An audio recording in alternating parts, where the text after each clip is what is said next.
Commander, something you need? How's the Normandy performing? Is she everything they said she'd be? She's the best ship in the fleet, if you've got a pilot who knows how to handle her. Balance isn't what you'd expect. Takes a while to get used to that oversized drive core we got stuffed in the back, and her power can sneak up on you if you're not careful. The Normandy's probably too much ship for your average Alliance pilot, Commander. Lucky for you, I'm anything but average. I like to know my crew. Mind if I ask you a few questions? I can see where this is going. You did a background check on me, didn't you? Well, I'll tell you the same thing I told the captain. You want me as your pilot. I'm not good. I'm not even great. I am the best damn helmsman in the Alliance fleet. Top of my class in flight school, I earned that. All those commendations in my file, I earned every single one. Those weren't given to me as charity for my disease. I'm sorry, Joker. I didn't even know you were sick. You mean you didn't know? Oh, crap. Okay, I've got Vrolik syndrome, brittle bone disease. The bones in my legs never develop properly. They're basically hollow, too much force and they'll shatter. Even with crutches and my leg braces, it's hard to get around. One wrong step and crack! It's very dramatic. But I've learned to manage my condition, Commander. Put the Normandy in my hands and I'll make her dance for you. Just don't ask me to get up and dance unless, you like the sound of snapping shin bones. I need to know more about this Vrolik syndrome if I'm putting my ship in your hands. Yeah, of course you do. It's an extremely rare condition. Nobody knows exactly what causes it. Genetic, maybe. It's treatable, but there's no cure. They classify my case as moderate to severe.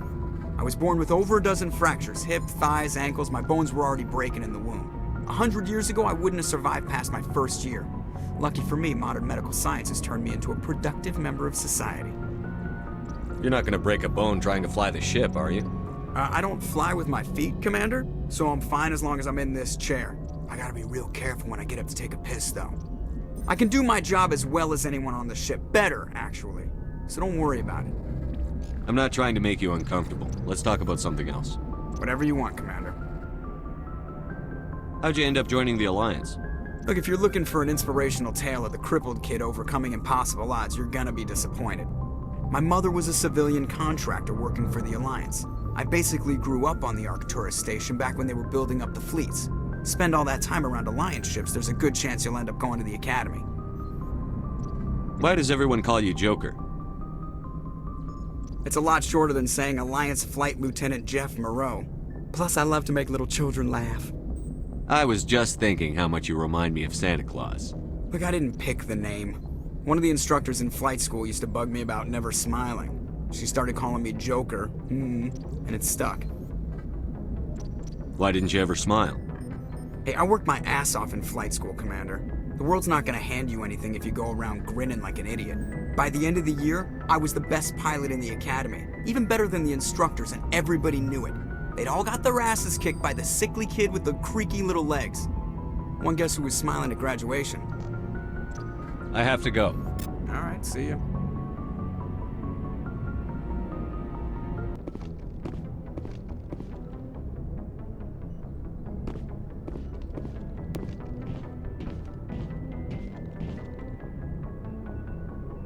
If anyone has to take over for Captain Anderson, I'm glad it's you. I'm not sure about having non-humans on our ship, though. We're all on the same team here, Presley. With all due respect, sir, that's what they said about Nihilus. Look how that turned out. I'm in charge here, Presley. I decide if we have non-humans on this vessel. Yes, sir. Understood, sir. Speak freely, Presley. I want to know if you have a problem with non-humans. It's not that, Commander. Humanity has always handled its own problems. Saren attacked one of our colonies. We should be the ones to stop him. We don't need their help. This is bigger than humanity. Saren's a threat to every species in the galaxy, and I'll welcome anyone who wants to help me bring him down. I guess so. Maybe I'm just stuck in the old ways of thinking. But don't worry, Commander. This won't be a problem. How did you end up assigned to the Normandy? I signed up with the Alliance as a navigator right out of school, following in my grandfather's footsteps, I guess. My first posting was on the Agincourt. We were at Elysium during the Skillian Blitz. A massive fleet of alien raiders hit the colony, trying to wipe it out. They had the numbers, but their ships were no match for an Alliance frigate. It was a slaughter. We couldn't even keep track of how many ships they lost. How'd you end up on the Normandy? I got my officer's commission after Elysium. Must have made an impression on the right people. Captain asked for me when he was picking his crew. Carry on, Presley. Yes, sir.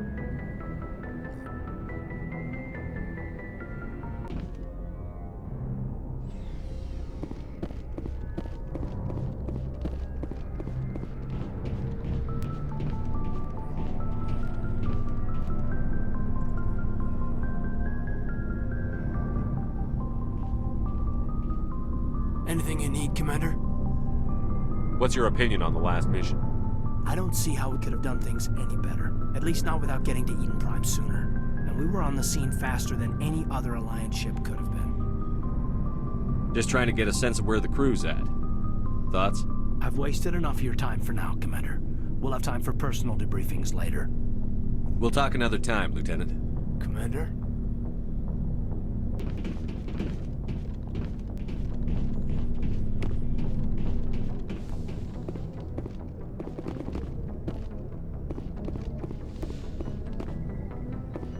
Yes, Commander? Is there something you need? How did you end up serving on an Alliance ship? I enlisted right out of med school. Earth always seemed boring to me. Too safe, too secure. I figured the colonies were teeming with exotic adventure. I wanted to travel the stars, tending the wounds of tough soldiers with piercing eyes and sensitive souls. Turns out military life isn't quite as romantic as I'd imagined. But humanity needs the Alliance if we want to keep expanding through the Traverse, and the Alliance always needs good doctors. So I stayed on to do my part. Ever think you made the wrong choice? Sometimes I think about opening a private practice back on Earth, or maybe taking a position at one of the new med centers out in the colonies. But there's something special about working on soldiers. If I left the Alliance now, I'd feel like I was abandoning them. How well do you know the Lieutenant? I'd never worked with him before this mission. But he has an impressive service record, over a dozen special commendations. Tends to keep to himself, though. Maybe because of the headaches.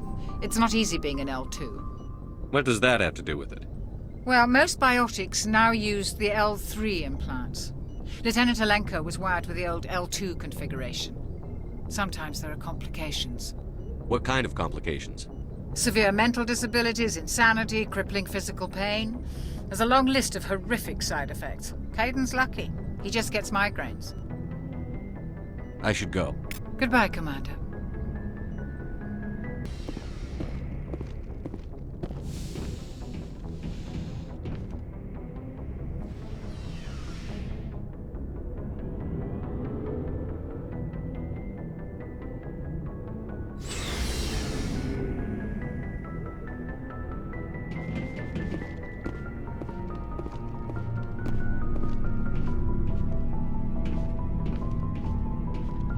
Hey, Commander.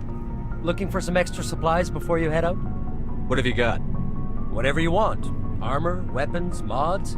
It's not standard Alliance issue, but that's not necessarily a bad thing. Well, as long as you don't mind paying for it. Why should I pay you for my weapons and armor? My stuff doesn't come from the Alliance. I have to purchase it myself, and it's not cheap. Hell, the licenses alone have set me back more than I'd like. But no licenses, no goods. Without the goods, I'm out of a job. What are licenses? Why do you need them? Manufacturers sell licenses. Each license allows me to buy and sell a certain brand of products.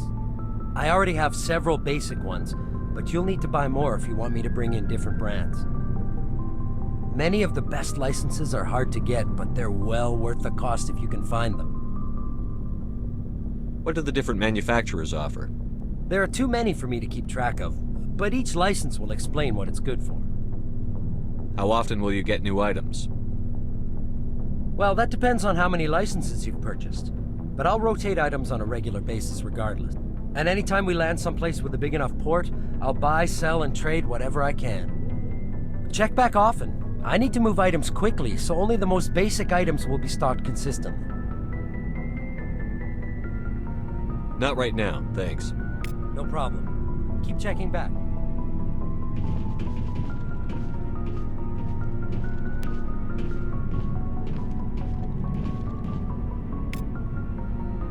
Thanks for bringing me on board, Commander. I knew working with the Spectre would be better than life at C-Sec. Have you worked with a Spectre before? Well, no, but I know what they're like. Spectres make their own rules. You're free to handle things your way. At C-Sec, you're buried by rules. The damn bureaucrats are always on your back. Being a Spectre does have its advantages. Exactly my point. If I'm trying to take down a suspect, it shouldn't matter how I do it, as long as I do it. But C-Sec wants it done their way. Protocol and procedure come first. That's why I left. So you just quit because you didn't like the way they do things? There's more to it than that. It didn't start out bad, but as I rose in ranks, I got saddled with more and more red tape. C-Sec's handling of Saren was typical. I just couldn't take it anymore. I hate leaving. I hope you made the right choice. I'd hate for you to regret it later. Well, that's sort of why I teamed up with you. It's a chance for me to get off the Citadel, see how things are done outside C-Sec. Either way, I plan to make the most of this. And without C-Sec headquarters looking over my shoulder, well, maybe I can get the job done my way for a change. As long as you do your job well, you're free to go about your business as you see fit. Thank you, Commander.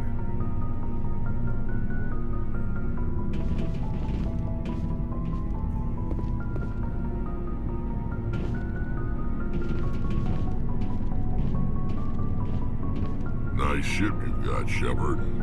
What can I do for you? What's your story, Rex? There's no story. Go ask the Quarian if you want stories. You Krogan live for centuries. Don't tell me you haven't had a few interesting adventures. Well, there was this one time the Turians almost wiped out our entire race. That was fun. I heard about that. You know, they almost did the same to us. It's not the same. It seems pretty much the same to me. So your people were infected with a genetic mutation? An infection that makes only a few in 1,000 children survive birth? And I suppose it's destroying your entire species? I suppose it isn't all the same. I don't expect you to understand, but don't compare humanity's fate with the Krogan. Sorry, Rex. I wasn't trying to get you upset. Your ignorance doesn't upset me, Shepard. As for the Krogan, I gave up on them long ago. The genophage infected us, but it's not what's killing us. What can you tell me about the genophage? Ask the Solarians if you want details. They made it. All I know, it makes breeding nearly impossible. Thousands die in stillbirth, and most never get that far. Every Krogan is infected, every one. And no one's rushing to find a cure. Why don't the Krogan try to find a cure? When was the last time you saw a Krogan scientist? You ask a Krogan, would he rather find a cure for the genophage or fight for credits? He'll choose fighting every time. It's just who we are, Shepard. I can't change that. Nobody can. Are your people really dying? We're sure not getting any stronger. We're too spread out. None of us are interested in staying in our own system.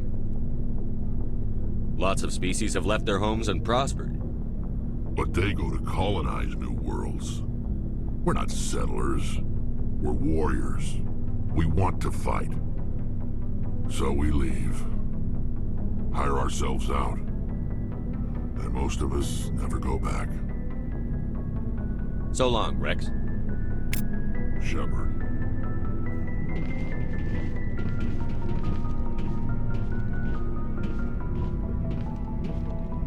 Commander? What's your opinion on the last mission? Kinda wish you'd got there sooner, Commander. No offense, I appreciate the rescue. I just wish... You wish we'd been able to save the rest of your unit? Yes, sir. If I had been more alert, we wouldn't have been cut down by an ambush. The Geth are perfect ambushers. They don't move, they don't make noise, they don't even breathe. Sir, they have flashlight heads. I'll make sure it doesn't happen again. Do you have a few minutes to talk one-on-one? I'm sorry, Commander. I need to get my duty squared away. I wouldn't mind talking more later, though. Dismissed, Chief. Sir.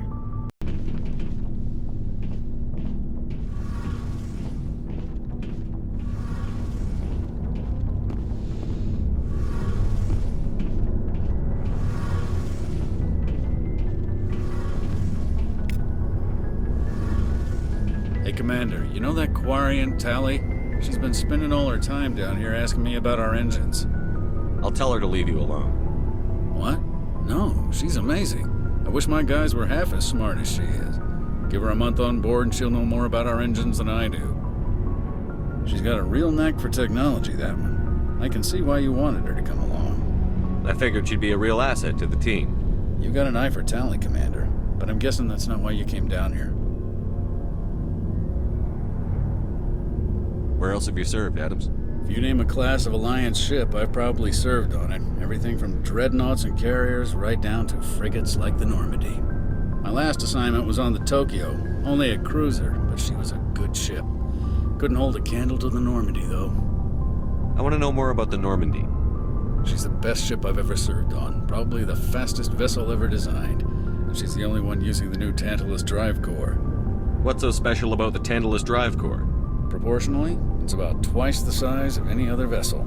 Not only are we faster, we can run at FTL speeds longer before we have to discharge the core. Fill me in on the IES stealth systems. How does it work exactly? You can't hide a ship out in space. They emit too much heat and radiation, too easy for sensors to pick them up, unless you find a way to capture those emissions. So our stealth systems trap the energy we give off in storage sinks built into the ship itself. No emissions to give away our location. Eventually the sinks have to be vented. More than a few hours silent running and they overheat. Cook us inside our own hull. There's no way for anyone to detect us? A visual scan can still pick us up. Anyone looking out a window can see us plain as day. But you have to be pretty close to get an actual visual out in space. Most vessels rely on scanners. As long as the stealth systems are engaged, they can't see us. Not unless we accelerate to FTL speeds. Why doesn't it work with faster than light travel? Cranking up to FTL blue shifts our emissions, pushes them into frequencies too high to capture in the sinks. As soon as we make the jump, it's like setting off a flare. Sensors can pick up our location whenever we enter or exit FTL flight, but for short-range missions, our stealth systems are amazing, and we've got the only one. Carry on, Adams. Aye, aye, Commander. Your ship's amazing, Shepard. I've never seen a drive core like this before. I can't believe you were able to fit it into a ship this small. I'm starting to understand why you humans have been so successful. I had no idea Alliance vessels were so advanced. The Normandy's a prototype. Cutting-edge technology. A month ago, I was patching a makeshift fuel line into a converted tug ship in the flotilla. Now, I'm sitting on board one of the most advanced vessels in Citadel space. I have to thank you again for bringing me along. Traveling on a vessel like this is a dream come true for me. I had no idea you found ship technology so interesting. It comes with being a Quarian. The migrant fleet is the key to the survival of my people. Ships are our most valuable resource. But we don't have anything like this. We make do with cast-offs and second-hand equipment. We just try to keep them running for as long as we can.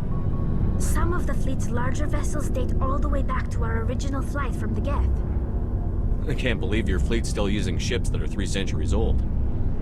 They're constantly being repaired, modified, and refitted. They aren't pretty, but they work. Mostly. We've tried to make ourselves as independent as possible on the flotilla, grow our own food, mine and process our own fuel. But some things we just can't make on our own. A patch to maintain the hull integrity requires raw materials we just don't have. That's why our pilgrimages are so important. I want to know more about the pilgrimage. When my people reach maturity, we leave our birth ships and seek acceptance with a new crew. It's necessary to maintain genetic diversity among the fleet. But no ship wants to accept someone who will be a burden on them. So, to prove our worth, we embark on a pilgrimage. We set out alone, leaving the flotilla and our families behind us. We only return once we have found something of value we can bring back to the fleet. This is presented as a gift to the captain of the respective ship we wish to join. If the gift is accepted, we are welcomed into the crew. Can a captain choose to reject the gift? That doesn't happen often. Most captains are eager to increase the size of their crew. It increases their own standing in our society. Even when a gift is not particularly valuable, the captain usually accepts it out of a sense of tradition. However, there is a stigma to presenting a substandard gift. It's not the best way to make a good impression on a new community. Most pilgrims don't return until they find something worthwhile. I can't believe they just send you off alone. It's not like they just cast us out. Before we leave, we are given lessons in how to survive outside the flotilla, and given gifts to help us on our journey. We also receive implants to fight off sickness and disease. Generations of living in an isolated and highly controlled environment have left our immune systems weaker than most. By the time we leave the fleet, we are well equipped for the pilgrimage. This is a rite of passage for all Quarians. If it were dangerous, our numbers would suffer. Virtually every pilgrimage ends with a triumphant return and the ritual presentation of the gift to one of the fleet's captains. I want to talk about something else. Like what? Tell me about your people. Our lives aren't easy. Resources are scarce, and we are constantly on the move. Everything we do must in some way contribute to the continuation of the migrant fleet. There are 17 million Quarians in the flotilla, and each of us relies on the others for survival. The bonds among my people are strong. Unfortunately, we have had to surrender many of the freedoms and civil liberties other species take for granted. What kind of freedoms? Well, it's illegal for parents to have more than one child. If our population grows too much, it would strain our resources to their breaking point. Of course, we also can't allow our numbers to become too few. If our population is in decline, the rule against single births is temporarily repealed. In extreme cases of population decline, incentives are even offered to encourage multiple births, though the Conclave hasn't had to take such measures in nearly a century. That's your government. The Conclave is our civilian branch of government. Each ship can elect a representative to serve on the Conclave and make decisions that affect the fleet as a whole. On matters that affect an individual ship, however, the captain has the final say. It's a tradition that dates back to the early days, when the fleet was governed by martial law. Fortunately, most captains nowadays are smart enough to have an elected council from their crew to give them advice and guidance. So the ultimate power rests with elected officials. In practice, the Conclave and the respective council for each ship tend to set the rules that govern our daily lives. But in theory, we are still under military jurisdiction. The 5 top-ranking military officials in the fleet serve on the Admiralty Board. These 5 have the power to overrule any decision by the Conclave in case of emergency. To do so requires unanimous agreement among the Admiralty, and they can only do this once. After that, the entire board must resign their posts. It's a safeguard that served us well. In nearly 3 centuries, the Admiralty Board has only overruled the Conclave 4 times. I want to know more about the Geth. I doubt I can tell you anything you don't already know. It's been almost 3 centuries since they drove my people into exile. All I know is the story of their origins. What they were when we created them, and how they turned on us. Interesting.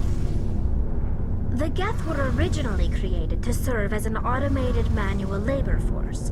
Initially, their intelligence was as limited as any VI. Over time, we made small modifications to their programming to allow them to perform more varied and complex tasks, bringing them closer and closer to true AI status. How come the Council didn't step in and stop you? This wasn't true AI research. We may have been skirting the bounds of the law, but we never did anything that was actually illegal. The changes were so insignificant, so gradual, that we were able to control them. Or so we thought. But one thing we underestimated was the power of the neural network. A million Geth thinking simultaneously created an inherently unstable matrix. So, the Geth share brain power? Many of the Geth's logic systems were designed to work in concert with other nearby Geth. Basically, the more of them you have in a group, the smarter they are. So there's some sort of group consciousness? No, nothing like that. They cannot share sensory data or information. Their programming cannot handle that much simultaneous input. Each Geth maintains an individual awareness and identity. The neural network only operates on a process-based level. It's basically the synthetic equivalent of a subconscious. But when they're in close proximity, they can coordinate low-level functional processes, freeing up more capacity for original or independent thought. That doesn't make any sense.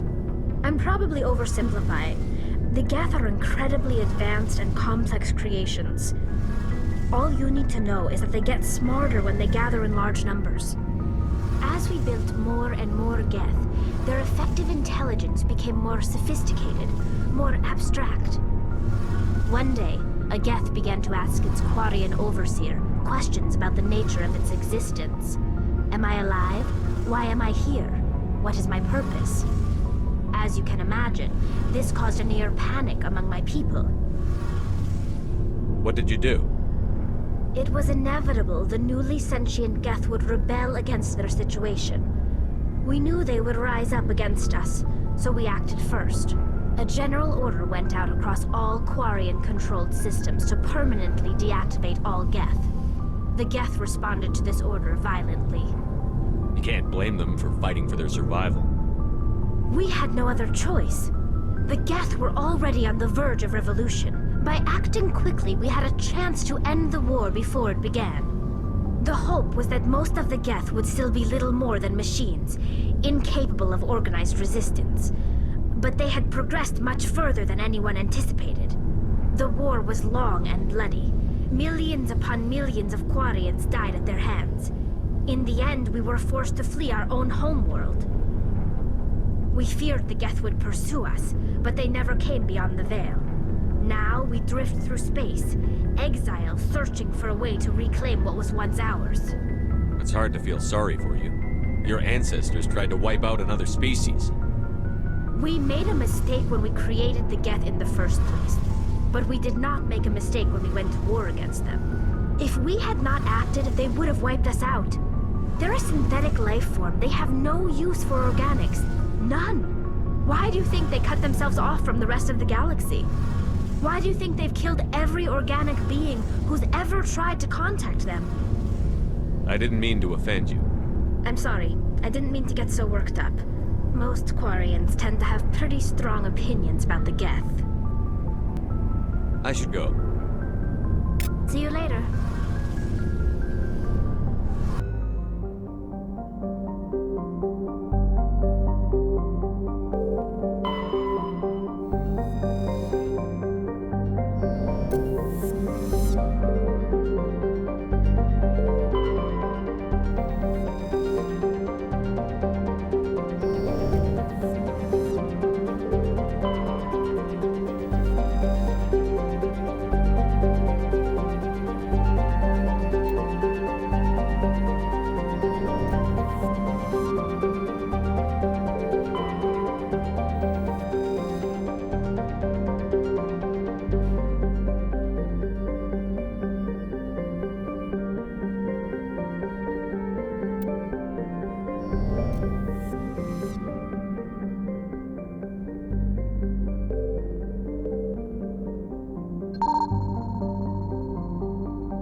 Ready.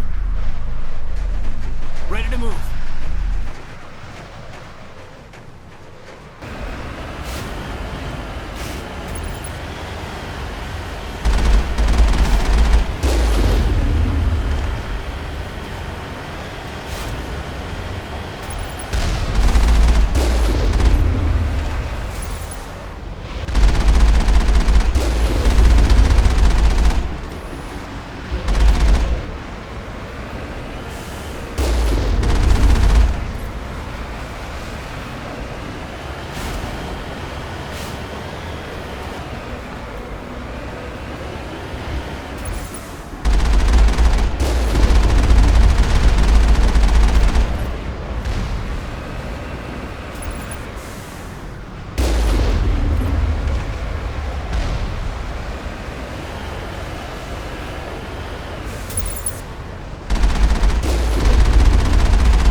That's it. Bag him and tag him.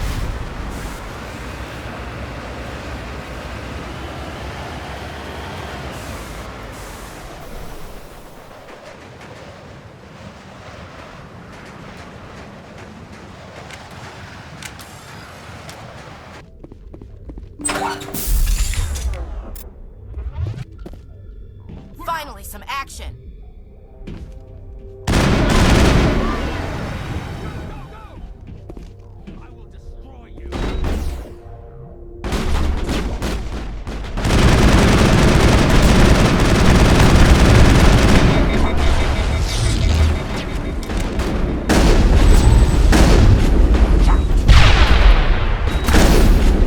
Charging up.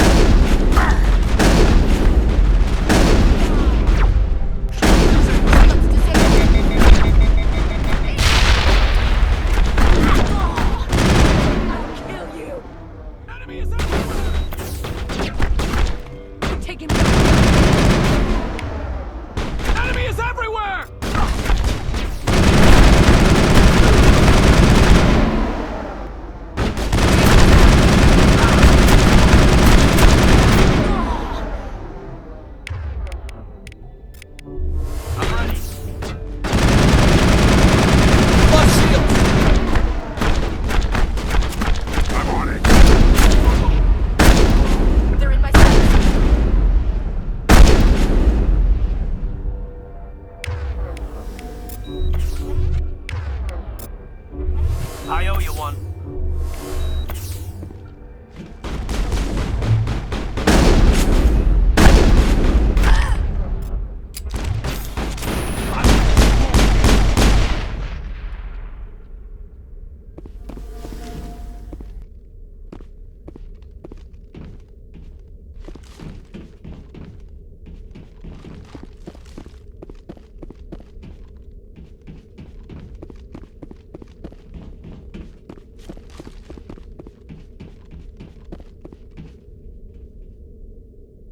You.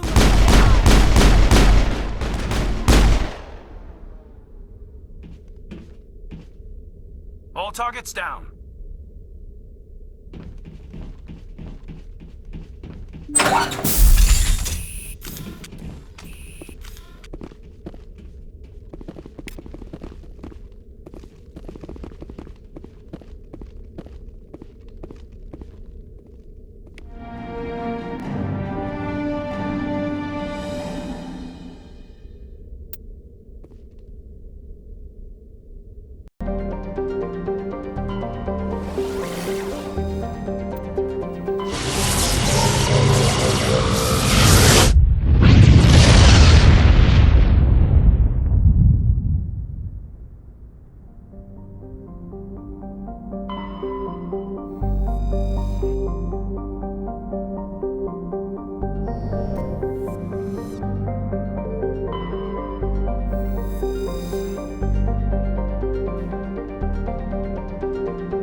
I'm on my way.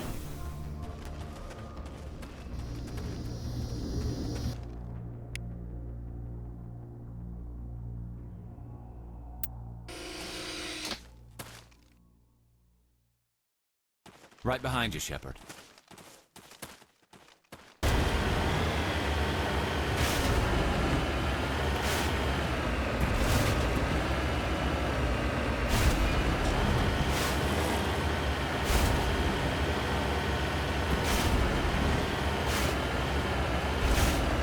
Nobody's been here for a while. Moving out.